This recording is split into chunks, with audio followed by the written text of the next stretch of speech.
Welcome to Backyard Family Fun, the podcast from Pride Pools, Spas, and Leisure Products. In Claxton and Savannah, Georgia, celebrating 50 years serving our community, this family-owned business has spent decades helping create memories that last a lifetime. Whether you're a pool owner, a spa lover, or just looking to turn your outdoor space into a true retreat, we've got you covered right here on the Backyard Family Fun podcast.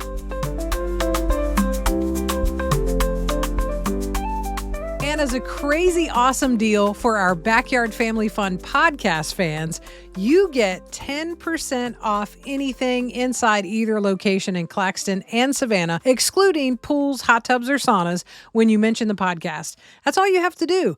Go and visit the Claxton or Savannah Pride Pools, mention the podcast, and get 10% off. Now that's a reason to celebrate.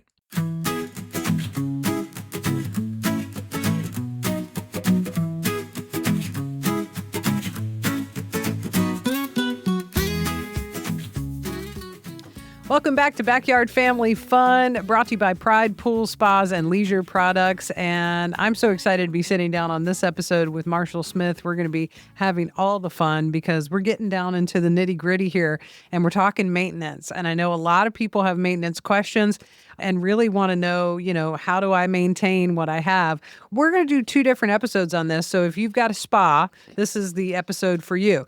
We're going to be talking about pools in another episode. So let's get into it. Marshall, thank you. It's always good to see you. This is going to be a fun conversation. Thank you, Dee, and always good to be back with you and looking forward to talking about pool and spa maintenance. And so it sounds like we're going to go down the path of the spa. Let's do it right now. So let's do it. It's really interesting to me because, we were talking a little bit before we sat down and got started about they're two very different bodies of water. And you've got, one where we're wanting this nice, cold, refreshing sort of pool. And then we've got this where we want to relax and have a very, hot, situation. And so the treatment and the maintenance, very, very different. Very different. And, I think most consumers probably can assume that in the beginning, but some may not. So I think it's important to understand the differences when you do have, say if you have both at home, you've got to treat them a little bit differently.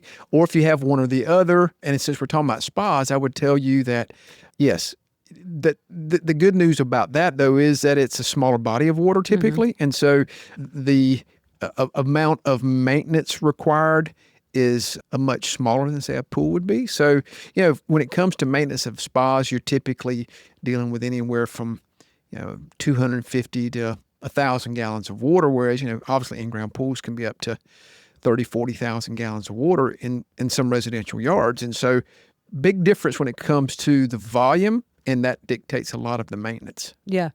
Do you find that a lot of people run into with the spa where they're like, okay, I got an error message and now I got to figure it out? That's sort of a first alert situation? It can be. And so the beauty of the path we're on is a portable hot tub. So a portable spa would be, the technology is grown leaps and bounds over the past number of years. And so with modern technology, it can detect if there's an issue with the heating system, whether it be the filtration system, whether it be as a reminder to clean the filter. And so that's important to have spas, and those spas we carry has that type of technology to alert the homeowner or the spa owner of when it's time to do certain things. Yeah. I'm thinking about too, one sort of common conversation around spa maintenance is also what we're putting in it to clean it and how often we're doing that. Can you talk a little bit about the difference between chlorine and bromine in your spa? Sure. I guess the chemical makeup, that they both are a little bit different. I guess ultimately the end result is the same. So we're still trying to sanitize the water. Mm-hmm. So those two are forms of sanitation, whether it be chlorine or bromine. Bromine's a little more stable in warm water. So we tend to have consumers lean towards the bromine side when it comes time to sanitize our spas because of the stability it has in warm water environments. So much better for that. However, chlorine will work in that environment as well. It's just not quite as stable. And so bromine's probably the bigger user, or I should say consumed more for hot tubs because of the water temperature. Do you see a lot of common mistakes when it comes to maintenance for hot tubs that could be avoided maybe? Yes, and I would think that the water chemistry, again, it's important that water chemistry is recognized and the importance of it, even in such a small body of water. And in my opinion, it's probably actually more important because you think about we as individuals who get in those hot tubs in small bodies of water, the volatility just went up tremendously, right? Because now we've got the pH of my skin is a little different than yours. Right. And so it has an effect on the water chemistry for hot tubs. And so that's probably one of the misnomers, I guess, maybe, good right word to use, or misconceptions of what consumers have of hot tubs. And so they are easy to maintain.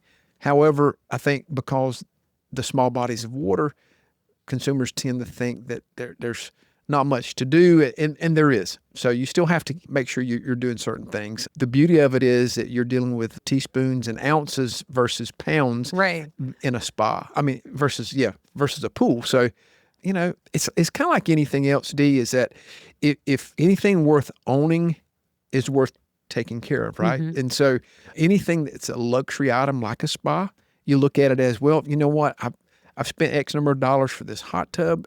It's important for me to take that, once every couple weeks, just take a few minutes just to make sure everything's okay. And we encourage that a lot. But we can do that here. We obviously encourage you bring that water sample to us, pull it out of that hot tub and bring it to us. Let us test it to help you navigate any adjustments you may need to make. So, Right. Yeah. I mean, because, even with a spa and your maintenance sort of routine, it's likely not just going to be like a one-step thing. It's going to be dependent on what's going on with your water at that time. That's right. And so getting off on the right foot is important. So what we like to do is test the tap water, whatever their water source is in the beginning, whether it be a community well, personal well, whether it be city or county water systems, whatever the case is, we always encourage testing that water prior to use, because now we know what that makeup of the water without anybody in it or anything. And then once we fill the tub up, we apply as needed based on that information. So we find the importance of water prior to use and after use to give us good information, good data to make sure the chemistry's right for a hot tub. Yeah. Yeah. Really interesting, to sort of look at it in a couple of different ways. You're talking about treating the water and when what's going on inside. What about the equipment with the maintenance end for your spa? That's a great question. So I would tell you that the equipment, your pumps, maybe a blower, if you've got an air ventilation system in your for the therapy, all are impacted based on water chemistry, right? So that water flowing through those devices is important for it to be balanced. In other words, have neutral pH, have a good calcium hardness reading, have a good total alkalinity reading, a good sanitizer reading. Those things, those 3 or 4 components are really important. And if you've got good water going through those devices, they last twice as long. So I can tell you the importance of having balanced, clean, fresh, hot tub water is important for the longevity of the equipment that's functioning in your spa. So Yeah. very important. So what about the pumps? How does that differ from, are you running a pump for a hot tub all the time? Great question. Most portable hot tubs that all the portable hot tubs that we offer have built-in thermostats. It's kind of like a HVAC unit in your home. Thermostat. You set the thermostat. Once it gets to its desired temperature, it shuts down, correct? So same way with a spa hot tub. Establish a temperature setting. Once it gets to its desired temperature, it will then pull back and shut down until the demand for the temperature drops. And Right. then once it drops, it will cut itself back on. So that thermostat will keep the hot tub ready to go at all times at the temperature you set it at. But once it gets there with the cover on it, it's going to get there pretty quick. And once it does, it's going to be able to shut down and make it more energy efficient. Yeah. Yeah. So it doesn't run all the time. Right, which is fantastic in Right. the long run when you think about Sure. it, right? What about we don't experience a lot of cold around here, but what about when we do get in our colder months? How does that work with the maintenance? Does that change by the season? For hot tubs, not typically, because the theory behind hot tubs is that the way it's designed, whether it's cold or hot, it has energy efficiency in mind. So, and again, just one rule of thumb I always remember: heat rises, right? Right. So when you're heating water, if you're containing that heat by using the insulated covers that come with our hot tubs, you're going to retain that heat. Again, it will get to desired temperature quicker and will maintain it easier. So during the winter, however, obviously those ambient temperatures will have an impact. You may find that your hot tub may run a little more often because of the cold temperature. But as you pointed out, our ambient temperature during the winter is so much warmer than, say, really cold area climates. And so in this area, the impact is minimal, but you will see some. Yeah. Yeah. Yeah.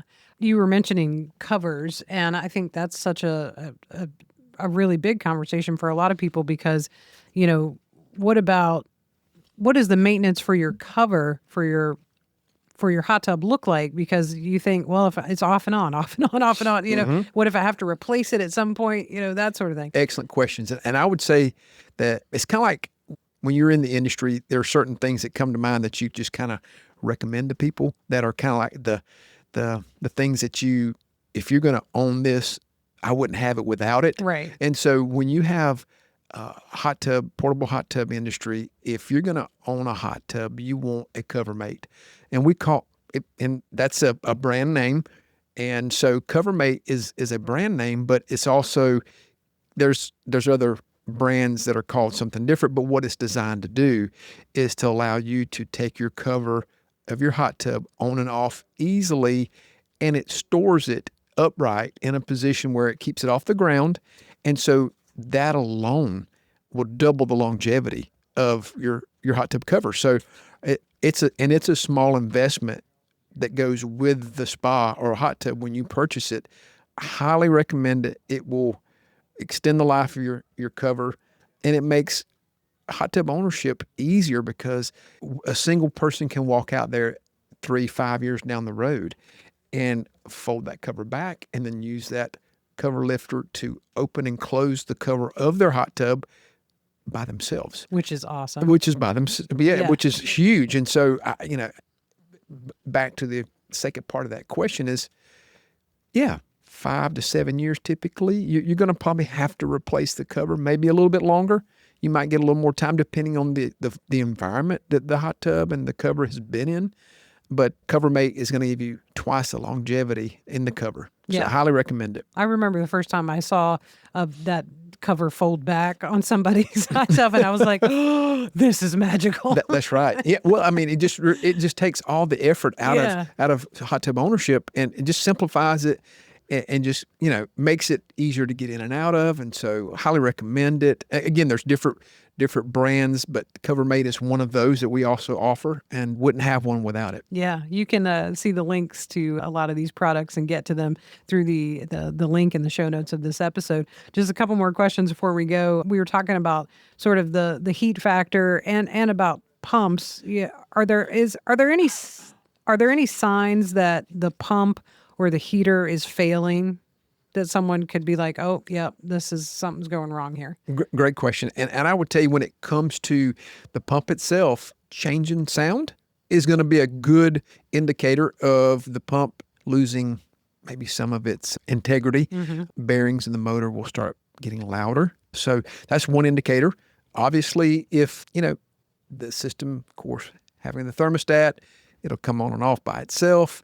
If it, temperature kicks in and that pump doesn't come on, one of two things have happened. Either, we've lost it, or could be that something in the programming needs to be reprogrammed and the message is not getting to the pump for it to come on. So I would say, as far as consumer knowledge of that, listening for noise changes is going to be one of the first things that you want to consider for hot tub pumps going out on them. But for the most part, you're going to know that's for the biggest reason. The second part, again, is that if it's supposed to be functioning and you press that button and it doesn't come on, then again, it could be either, it could be a technology issue, or it could be the function of the pump itself is not working.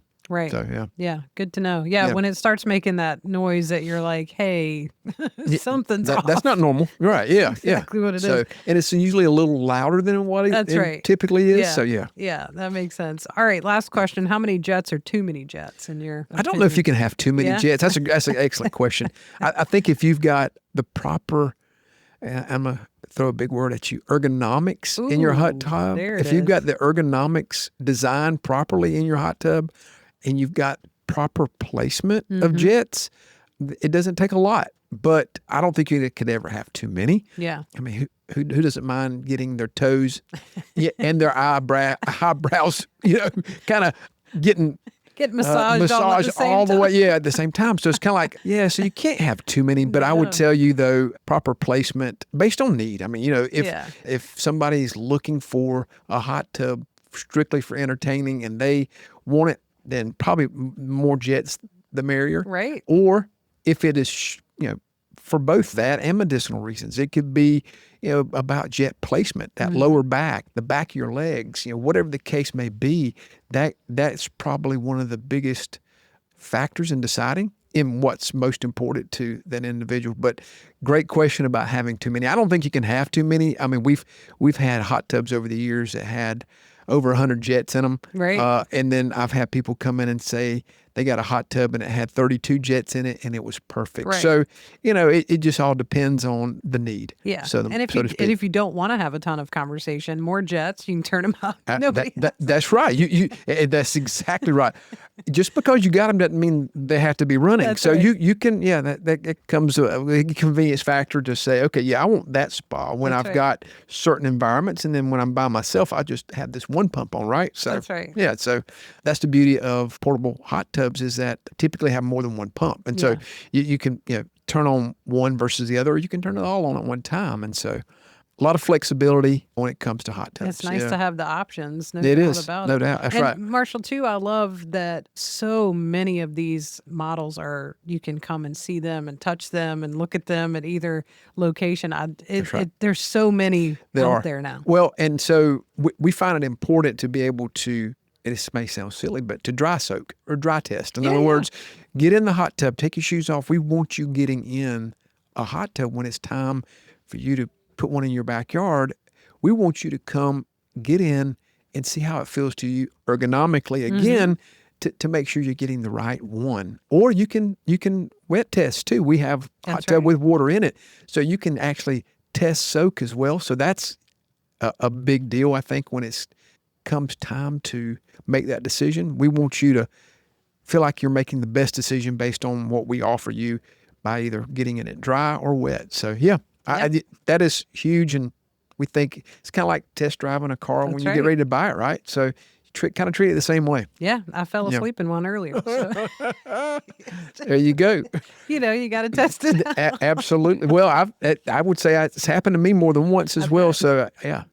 Oh, it's always fun to chat with you, Marshall. I appreciate it very much. And of course, we always welcome folks just to come in and check out all of these wonderful products and options and spas and if you have questions, and especially bring your water in to get tested. Right. That's a big deal. Absolutely. So again, thank you for having me. I always enjoy sitting down and talking with you about talking shop about anything from pools to spas or whatever. So and we encourage folks to, if you already have your hot tub, bring it in and let's get that water tested. Treat it just like you would be if you had a pool. Mm-hmm. And if you've got both, bring both of them in so that we can test that water, because it's important for the longevity of your hot tub. And that basic maintenance and bringing that water sample in is huge part of that. So, Sounds thank good. you. All right, Marshall, we'll see you next time. You got it.